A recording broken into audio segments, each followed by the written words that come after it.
Pulsar 135, 150, 160, 180, 200 and 220. Well, Bajaj had a Pulsar for every need and aspiration. The same formula Bajaj is now applying to the Dominar. We already had a 400. Welcome the all-new Dominar 250. So how much sense does this make? That's the exact question we try to find an answer to today. I'm Anirban and you're watching Times of India.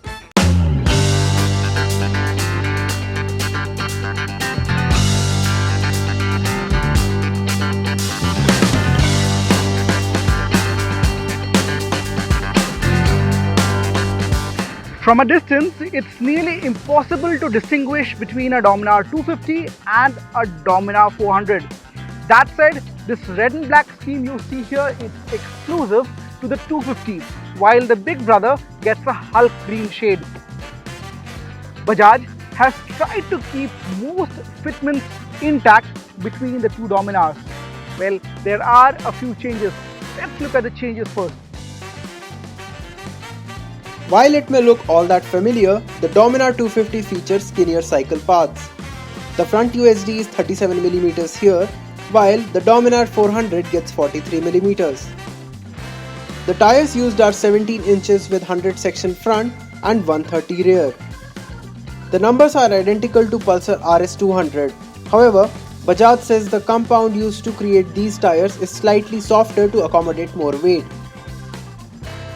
The box type swing arm, which is fatter than Pulsar siblings, is used in the Dominar 250. The headlamp unit is an all LED, so is the instrument cluster. In fact, Dominar 250 uses the same split digital display from the first generation of Dominar 400. Bajaj says all the accessory available for the Dominar 400 will also fit in the smaller one.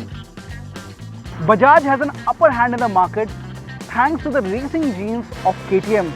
The engine you see here is taken straight out of the KTM Duke 250.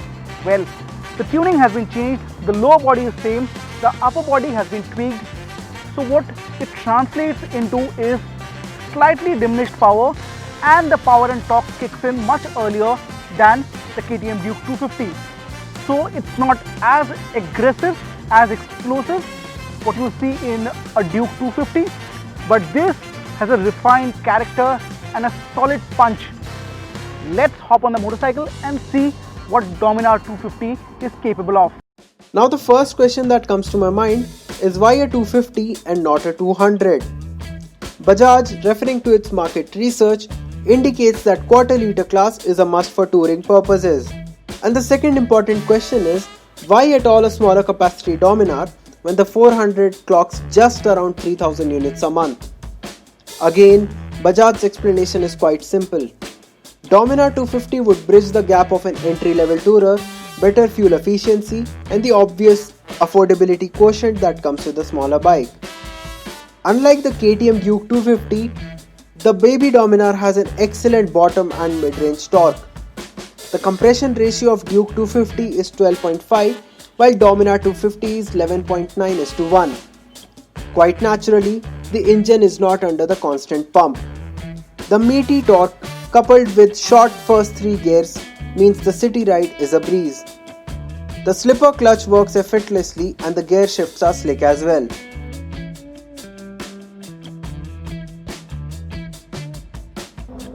The comfortable seat, yet at a very low position, wide handlebars and center set foot pegs ensure that you maintain a proper riding triangle on the highways.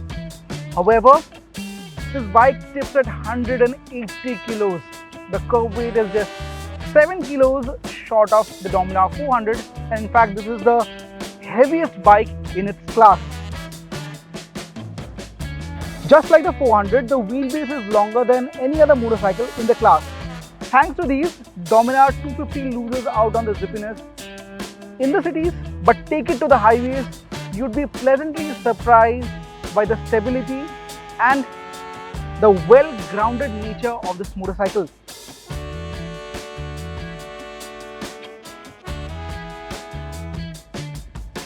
The heavy frame and the longish wheelbase ensure that you don't lose out on stability on the highways. You're cruising at 110, 120 on highways. Well, the Dominar 250 pulls off pretty clean without any jitter. The weight could have been trimmed somewhat, which would have helped in gaining greater speed and fuel efficiency.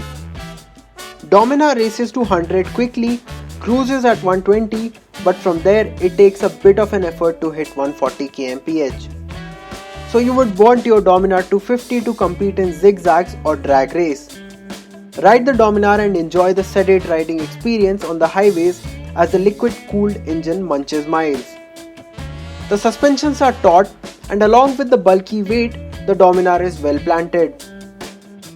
Much like the Dominar 400, the smaller outfit is equipped with double disc setup with dual channel ABS. The bite from the brakes is assuring, however, it's important to predict the stopping distance as the weight plays a deterrent. The fuel efficiency figures couldn't be tested, however, Bajaj claims Dominar 250 returning at least 35 km against a litre of petrol.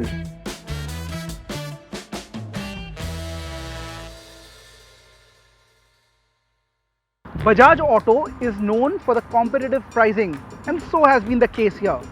Dominar 250 at rupees 1,60,000 ex-showroom is the most affordable quarter-litre motorcycle that you can get at this point in time in the market, and it's 35,000 cheaper than the bigger Dominar. So coming back to the question we raised in the beginning of the story, how much sense does the Dominar 250 make? Well, it does make a lot of sense, especially if you are trying to convince your parents to get a touring motorcycle.